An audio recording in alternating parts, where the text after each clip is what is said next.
kita datang ke satu orang, ke satu orang, kita udah apa bahasanya pesimis ya, udah pesimis duluan, udah apa suudzon duluan, ya saya datang mah nggak bakal dibukain pintu, nggak bakal dihormatin, ya.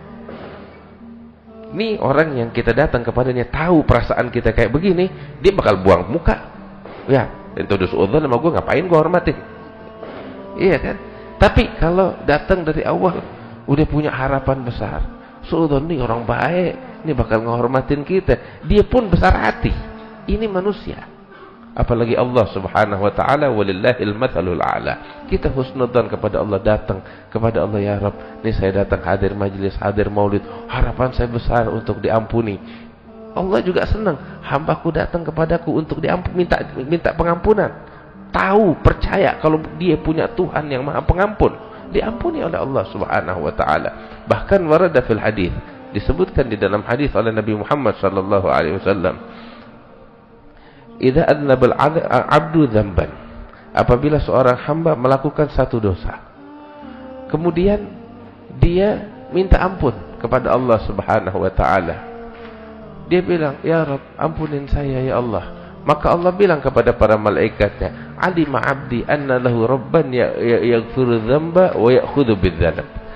Allah bilang kepada para malaikatnya, wahai malaikatku, lihat hambaku bikin dosa, tapi dia merasa di dalam hatinya punya Tuhan yang bisa mengampuni dosa dan juga bisa menghukum seseorang atas dosanya. Tapi dia datang kepadaku memohon pengampunan. Wahai malaikat, aku ampuni dosa-dosanya, kata Allah subhanahu wa ta'ala. Dia nggak bakal datang minta pengampunan setelah bikin dosa, setelah bikin kesalahan, melainkan ketika dia punya keyakinan Tuhan yang mampu untuk mengampuni.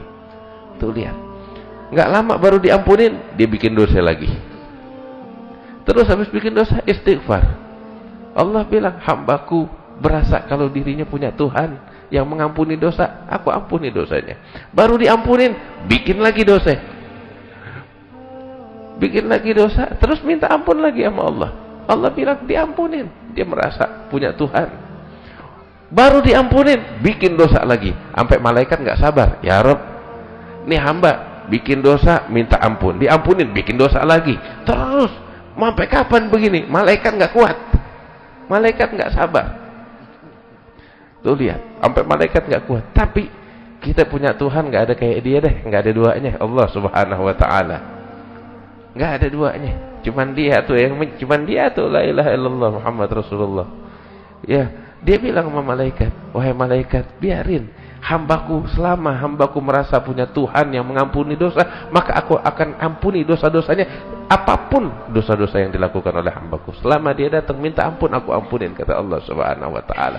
Walhamdulillah, kita punya Tuhan nggak ada duanya, Allah subhanahu wa ta'ala. Mudah-mudahan dosa-dosa kita diampunin oleh Allah subhanahu wa ta'ala. Wah, kita yang penting husnudzan nama Allah, berprasangka baik kepada Allah subhanahu wa ta'ala.